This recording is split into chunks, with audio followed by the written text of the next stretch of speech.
Good evening बच्चों। आज हम आपको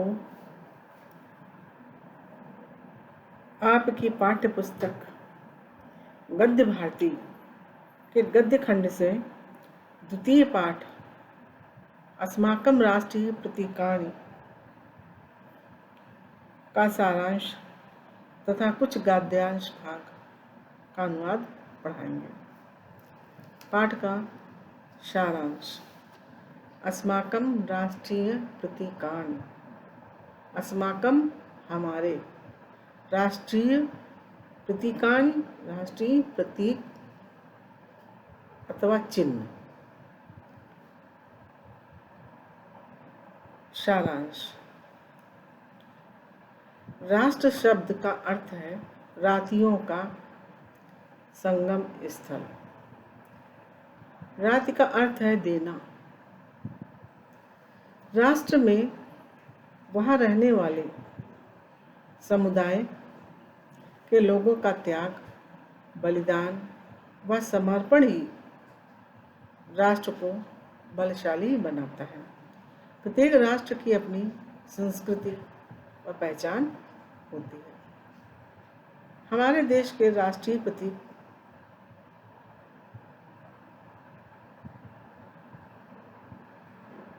चिन्ह कुछ हैं जो इसकी विश्व में अलग पहचान रखते हैं, इसलिए उनका ज्ञान भी होना आवश्यक है। राष्ट्रीय प्रतीक मुख्यतः 5 हैं। पहला राष्ट्रीय पक्षी मयूर अर्थात मोर। दूसरा राष्ट्रीय पशु व्याघ्र अथवा सिंह। तीसरा राष्ट्रीय पुष्प कमल। चौथा है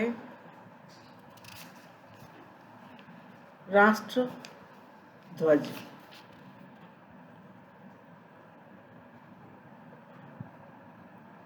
पांचवा राष्ट्रगान, या यूं कहिए चौथा राष्ट्रगान और पांचवा राष्ट्रीय ध्वज। इसके विषय में हम आपको संक्षिप्त रूप में बताएंगे। पहला है राष्ट्रीय पक्षी मोर। भारत अपनी प्राकृतिक शोभा के लिए जाना जाता है। पर्यावरण सुरक्षा की दृष्टि से यहाँ वन भी अधिक है, अतः इनमें मोर अधिकता से मिलता है, अधिकता से पाया जाता है। वर्षा ऋतु में आकाश में छाए काले बादलों को देखकर मोर अपने पंखों को फैलाकर बहुत प्रसन्न होकर के नाचता है। मोर के सांप के साथ स्वाभाविक शत्रुता है। ये मनोहर मधुरभाषी अर्थात मीठा बोलने वाला राष्ट्रीय पक्षी है। मोर राष्ट्रीय पक्षी के रूप में हमें यह प्रेरणा देता है कि हम मीठा बोलने वाले हों अर्थात मधुरभाषी हों, प्रसन्न चित्त तथा सहयोगी हों। देश के शत्रुओं और घातक लोगों को सर्प की भांति उछलकर राष्ट्र को शक्तिशाली बनाएं। जीवन मात्र मनोरंजन नहीं, कर्तव्य भी है। राष्ट्र सबसे बढ़कर है, अतः उसके प्रति हमें कर्तव्य परायण होना चाहिए।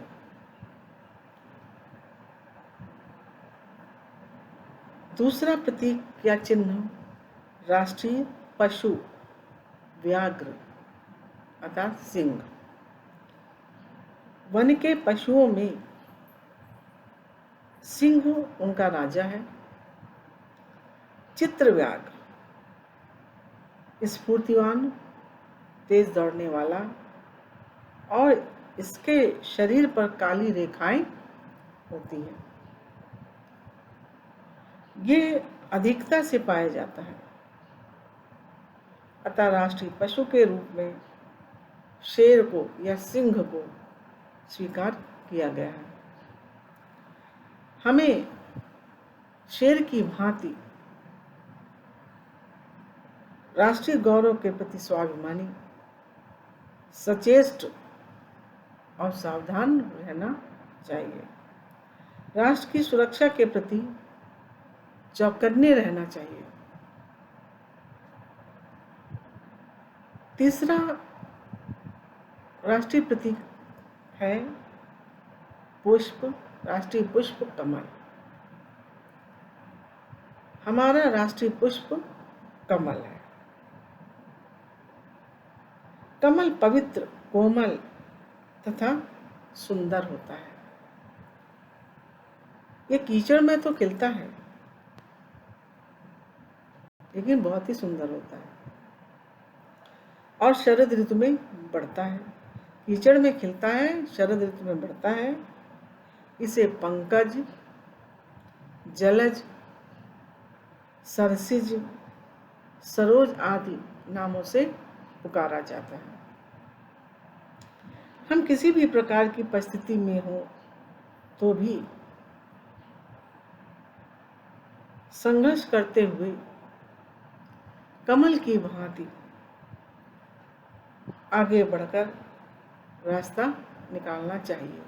ये शिक्षा हमको कमल से मिलती है। कमल हमें ये प्रेरणा देता है कि बुराइयों में न फंसकर हमें सात्विक प्रवृत्तियों की ओर बढ़कर विकास करके प्रसन्न और चित्त जीवन बिताना चाहिए, पवित्र जीवन बिताना चाहिए। चौथा राष्ट्रीय प्रतीक है राष्ट्रीय गान।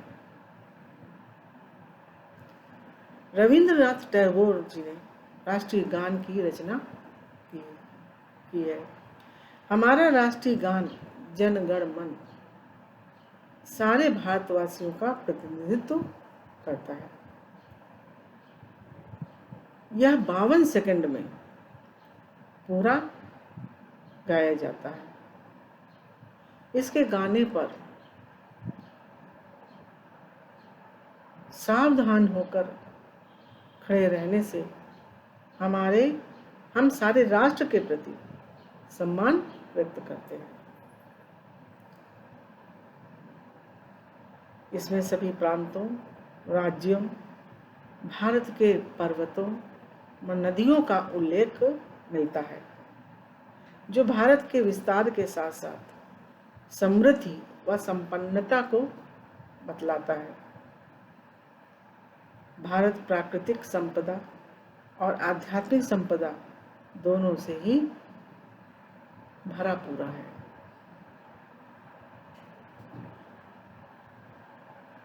अंतिम प्रतीक है राष्ट्रीय ध्वज।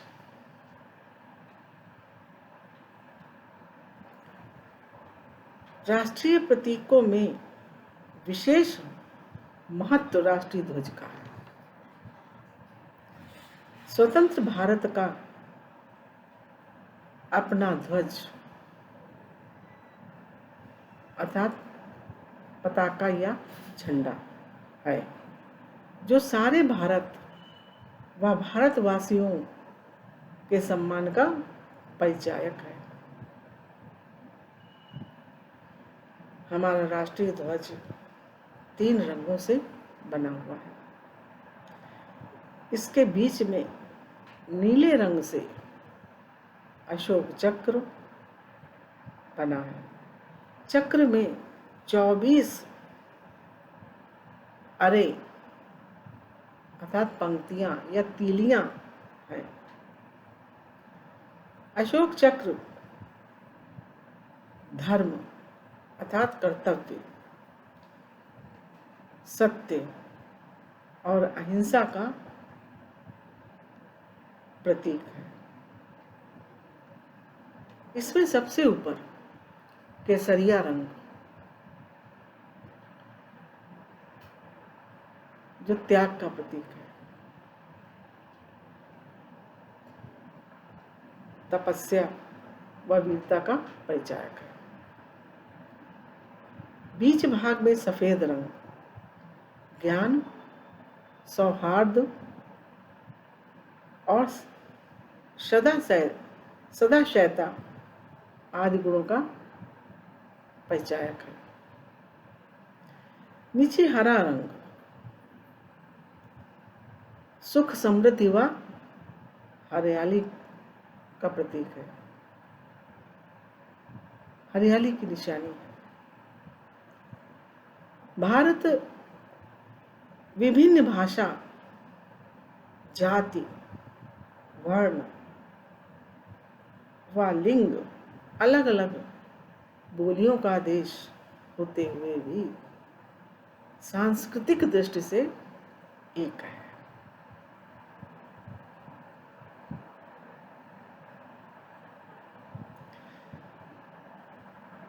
हमारे राष्ट्रीय प्रतीक भारतीय संस्कृति, राष्ट्रीय चरित्र व गौरव को व्यक्त करते हैं।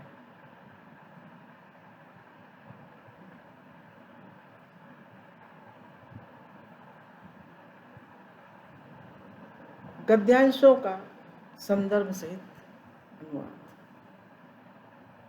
संदर्भ तो बच्चों कैसे लिखोगे? प्रस्तुत गद्यांश हमारी पाठ्य पुस्तक संस्कृत गद्य भारती के अस्माकं राष्ट्रीय प्रतीकानि नामक पाठ से लिया गया है या उद्धृत है।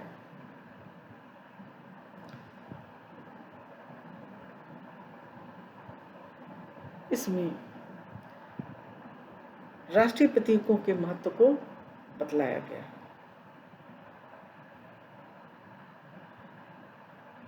सर्वेषु राष्ट्रेषु राष्ट्रीय वैशिष्ट्य युक्तानि वस्तूनि प्रतीकरूपेण स्वीक्रियन्ते तत्रत्यै जनैः। सर्वेषु राष्ट्रेषु सभी राष्ट्रों में राष्ट्रीय वैशिष्ट युक्त, राष्ट्रीय विशेषता से युक्त वस्तुनि वस्तुएं तत्रत्यै जनै वहां के लोगों के द्वारा प्रतीक रूपेण प्रतीक रूप से स्वीक्रियन्ते मने स्वीकार की जाती है। तेषु प्रतीकेषु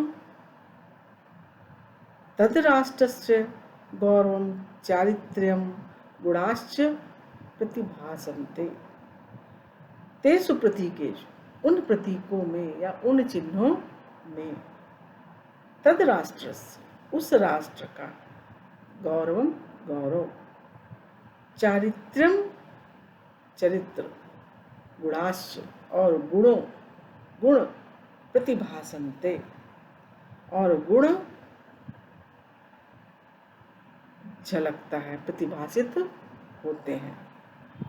तान्येव राष्ट्रीय प्रतीकानि निगदन्ते। तान्येव उन्हें ही राष्ट्रीय प्रतीकानि राष्ट्रीय प्रतीक निगदन्ते कहते हैं। अस्माकं राष्ट्रे भारते अपि कतिपयानि प्रतीकानि स्वीकृतानि सन्ति। अस्माकं राष्ट्रे हमारे राष्ट्र में अस्माकं राष्ट्रे भारते अपि हमारे राष्ट्र भारत में भी कतिपयानि कुछ प्रतीकानि चिन्ह स्वीकृतानि स्वीकृत किए गए सन्ति हैं। हमारे राष्ट्र भारत में भी कुछ प्रतीक स्वीकृत किए गए हैं। तानि अस्माकं चारित्र्यं संस्कृति महत्वं च व्यंजयन्ति। तानि वे अस्माकं चारित्र्यं हमारे चरित्र को, संस्कृति और संस्कृति महत्व को व्यंजित करते हैं। पक्षिषु कतमः पशुषु कतमः पुष्पेषु कथमतः वास्माकं राष्ट्रीय महिम्नः प्रातिनिध्यं विदिधाति इति विचारेव प्रतीकानि निर्धारितानि सन्ति। पक्षिषु कथमः, पक्षियों में कौन? पशुषु कथमः, पशुओं में कौन? पुष्पेषु, फूलों में कथमत, अथवा फूलों में कौन? अस्माकं राष्ट्रीय महिम्ना,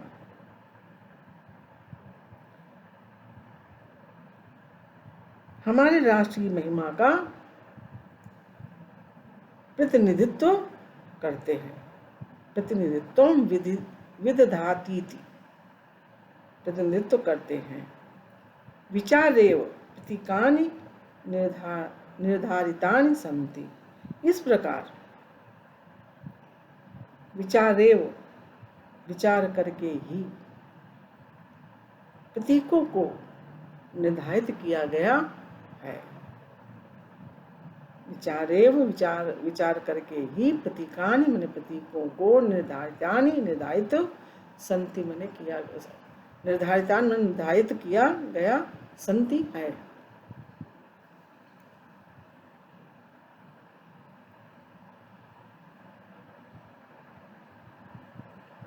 मयूरः, पक्षिषु मयूरः राष्ट्रीय पक्षी रूपेण स्वीकृतो अस्ति। पक्षियों में मयूर राष्ट्रीय पक्षी रूपेण से, राष्ट्रीय पक्षी के रूप से स्वीकृत है। मयूरो अतीव मनोहरः पक्षी अस्ति। मयूर अत्यधिक सुंदर पक्षी है। चंद्रकवल संवलितानि चित्रितानि तस्य पिक्षाणि मनांसि हरन्ति। चंद्रकवल संवलितानि, चंद्रमा, चंद्रकवल है चंद्रमा के आकार के गोल घेरे से युक्त। चंद्रमा के गोलाकार से युक्त उसके रंग बिरंगे पीछे के पंख, तस्य पिच्छान, उसके पीछे के पंख, पिच्छानी मनांसि हरन्ति। पिच्छान माने होता है पंख, मनांसि मन को हर लेते हैं। पूंछ के जो पंख हैं वे मन को हर लेते हैं। तस्य यदा गगनम श्यामलैर मेघैराच्छन्नं भवति तदा मयूरो नृत्यति। यदा, जब, गगनम आकाश में, गगनम आकाश, श्यामलई श्यामल, मेघई बादलों से, आच्छन्नम मने युक्त हो जाता है। जब गगन श्यामल नीले नीले या काले काले बादलों से आच्छादित हो जाता है, तदा मयूरो नृत्यति, तब मोर नाचता है। तदा मयूरो नृत्यति, तब मोर नाचता है। तस्य तदानीन्तनम नर्तनम नेन सुखकरम अपि चेतश्चमत्कारकं भवति।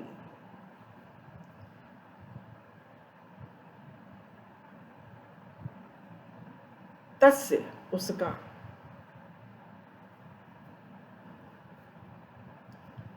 उस मोर का, उस समय का नाचना, तस्य तदानीन्तनम, तदानीन्तनम माने उस समय का नाचना, आंखों को, नैन सुखकरम अपि, नैनों को सुख देने वाला, चेतस्य चमत्कारकम भवति, और मन को आश्चर्ययुक्त करने वाला होता है। मधु मधुर स्वरो अपि मयूरो विषधरान भुंगते। मधु मधुर सुरो अपि। शहद के समान मीठे स्वर वाला होने पर भी मयूर मोर विषधरान विषैले सांपों को बुंगते खाता है। इदमेव अस्माकं राष्ट्रीय चारित्र्यं विद्यते। ये ही हमारा राष्ट्रीय चरित्र है। इदम एव, यही, अस्माकं, हमारा, राष्ट्रीय चारित्र्यं विद्यते, हमारा राष्ट्रीय चरित्र है। सर्वैः सह मधुरं वाच्यं, मधुरं व्यवहर्तव्यं, मधुरम आचरितव्यम, किंतु ये राष्ट्रद्रोहिणों अत्याचार परायण राष्ट्रीय पाखंडताया राष्ट्रीय ऐक्यस्य व विघातका विषमुखा सर्पतुल्या मयूरेणैव राष्ट्रेण व्यापादयितव्याः। सर्वैः सह, सभी के साथ, मधुरम, सभी के साथ, मधुरम वाच्यम, सभी के साथ मधुर बोलो, मधुर बोलना चाहिए। मधुरम व्यवहर्तव्यम, मधुर व्यवहार करना चाहिए। मधुरम आचरितव्यम, मधुर आचरण करना चाहिए। किंतु ये राष्ट्रद्रोहिणों, किंतु जो राष्ट्रद्रोही हैं, अत्याचार परायण है, राष्ट्रीय पाखंडताया,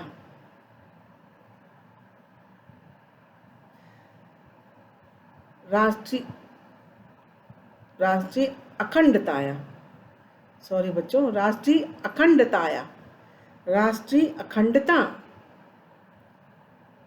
राष्ट्रीय ऐक्यस्य व अथवा राष्ट्रीय एकता के विघातक हैं। किंतु जो राष्ट्रद्रोही हैं, अत्याचार परायण है, राष्ट्र की अखंडता अथवा राष्ट्रीय एकता के विघातक हैं, नष्ट करने वाले हैं।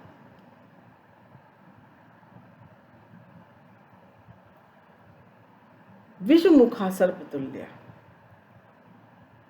विष जिनके मुख पर लगा है, ऐसे सांप के समान, सर्पतुल्या, सर्प के समान, मयूरेण एव, ऐसे विषैले सांप के समान लोग मोर के समान, मयूरेण इव, मोर के समान, राष्ट्रेण, राष्ट्र के नागरिकों के द्वारा, व्यापादयितव्या, मारे जाने योग्य हैं। विषैले सांप के समान लोग मोर के समान राष्ट्र के नागरिकों द्वारा मारे जाने योग्य हैं। बच्चों, आज का पाठ बस यहीं पर समाप्त करते हैं। इसके आगे का गद्यांश भाग अगले दिन पढ़ाएंगे। धन्यवाद।